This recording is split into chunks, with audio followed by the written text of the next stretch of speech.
In a world full of smart devices, the Internet of Things should make life easier, not harder. But with complex onboarding processes, security vulnerabilities, and a sea of incompatible platforms, it often feels like we are navigating a digital maze.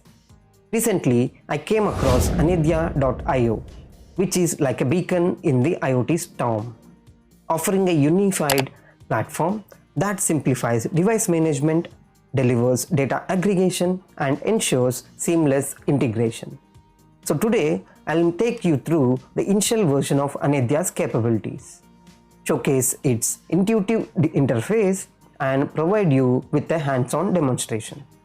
By the end of this video, you would get complete details on what is Anedya, various capabilities of Anedya, how simple it is to interface Anedya with Node MCU using a demo. This video might be a bit longer, so please stay tuned until the end of this video to not miss any information about this amazing IoT platform. Before we dive into the content, please support this channel by liking this video and hitting that subscribe button. So let's look into the Anedya website. So if you browse Anedya.io, you will get their website, and here you can see that they have promised Anedya is fastest way to develop your IoT applications, and they can integrate or connect millions of IoT devices in an easiest or efficient way. Let's look further. If you go further and look into their IoT journey, so here you can see the architecture. In the middle, we can see Anedya acting as a backend or a middleware, and in the left hand side we can see all the smart devices, which can be your automation, the factory devices or manufacturing devices or your smart home devices, etc.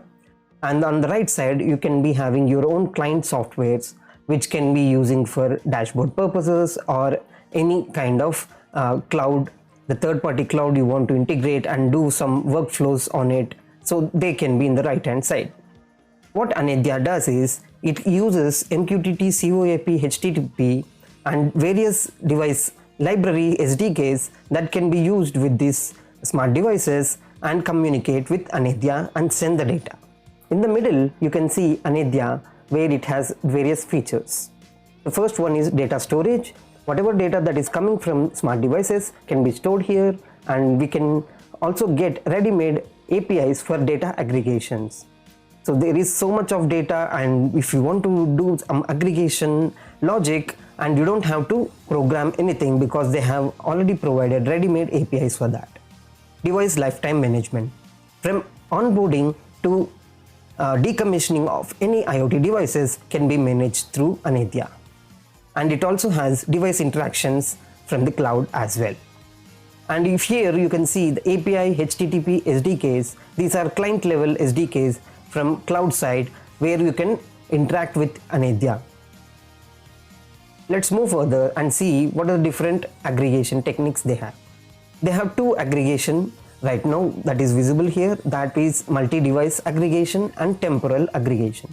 So multi-device aggregation refers to if you have hundreds of devices such as flow meters or energy meters in your smart city project, and you want to know that at a particular time, that is 10:10 AM, how many total power or total flow of water has been used. That can be simply provided with the simple API call. So it can provide all, it will take all the aggregation of all devices and provide you the single information. And for the temporal aggregation, if any kind of device which keeps on providing the data and it's changing over time, for that if you want to know for per weekly or per monthly how much the device is being used and the utilization and aggregation you want to get over the time, you can easily find it here. So another important thing is, so onboarding process with Anedya is very easy and it is very faster as well. There are only 3 steps that you need to do. First one is node creation, which is nothing but a thing that is being called in IoT, that is IoT things. And first you need to create that. Once you create that, you need to connect the device with node secret and then access the device data using API. Let's move further into the documentation to find how to get started. So inside get started, In Anedya, you will be having a step-by-step guide how you can do the demo. So here you can see the prerequisites. First one is Anedya IoT Platform account, another is hardware setup. So we'll go one by one, and Anedya IoT Platform account will try to create. It will open cloud.anedya.io. If you don't have account right now, you can use this create account. As I've already created, I'll just log in. Once you log in, you'll be having different projects that will be looking. I'll try to create a new project based on the documentation provided. So if you want to set up the hardware, right now we are doing a temperature and humidity monitoring example. So for this we need DHT11 or DHT22 program. So for this, if you don't have the hardware, don't worry, because the code that we are going to provide you will be having a virtual device, so it can simulate the data from these sensors. So I'll directly go to the next step, that is creating a project. I'll try to create a project. I'll say home automation, and the same name I'll be providing here as well, and remaining will be same. So I'll add the project. Once you add the project, you can go into the project home automation, and the next step you can see is creation of variables. We need to create temperature and humidity, 2 variables. So under variables you can create them. I'll just copy the same for identifier as well, and we have right now variable type as float only right now, and I'll create humidity.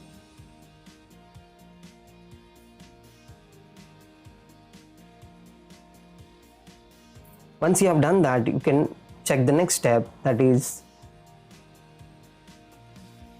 creating a node. Node is nothing but a thing. So you can go to nodes, create a node, and I can put as living room or room 1, whatever is suitable, and I'll give this. And we need to pre-authorize a device. So to pre-authorize a device, which means that you need to provide a physical device ID, which is a UUID, unique identification for your device. So for that, how to find that UUID, you can get into this step where they will be giving you the UID generator. So you can copy the UUID generator. So it has given you this UUID, you can copy this and you can paste it. So this is the device ID that should be used in your code so that it can identify easily. Then create a node. So once you create a node, you need to copy this connection key as well. This connection key is going to be useful in your code, that will act as a secret. If you forgot to copy, you can again go to details here. You will be getting those details again here. Once you have done that, you can go to the next step, that is setting up hardware. In here I don't have the Raspberry Pi right now, so I'll be using the Node MCU example. So you can open the Node MCU example, and inside that you will be getting all the steps that you need to perform. We can go to the submit data. Inside this I'll use MQTT example, and here in the code we'll be having some steps to follow. The first step is, if you don't have a hardware sensor, you can simply use virtual sensor true, and if you have really a hardware sensor, then you can use it as false and follow the remaining steps of connection of the pins. So once you have done that, there are 4 things that you need to do. That is the physical device UUID that you have copied and the connection key you have copied. You just have to replace them and also provide the SSID and password of your home. So I can get into the INO code.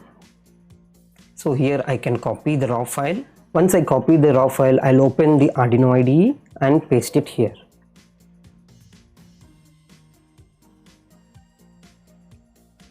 So first thing I need to do is device ID. I'll go back to my information tab here, and I'll copy the physical device ID and paste it in this section. Next is the connection string, that is a connection key. I'll replace the connection key. So after that I'll provide my Wi-Fi password and username.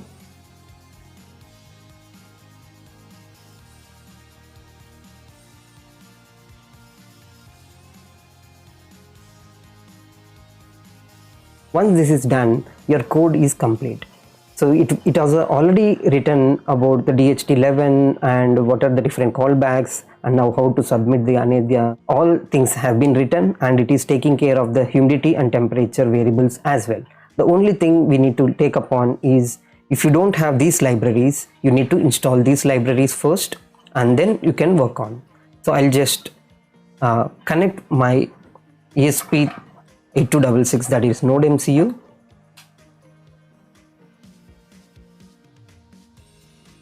And I'll select the Node MCU for that, and I'll compile the code. It will take some time to compile, upload the code. I'll fast forward this. Now the code has been compiled, and you can see the code is also being uploaded to my Node MCU.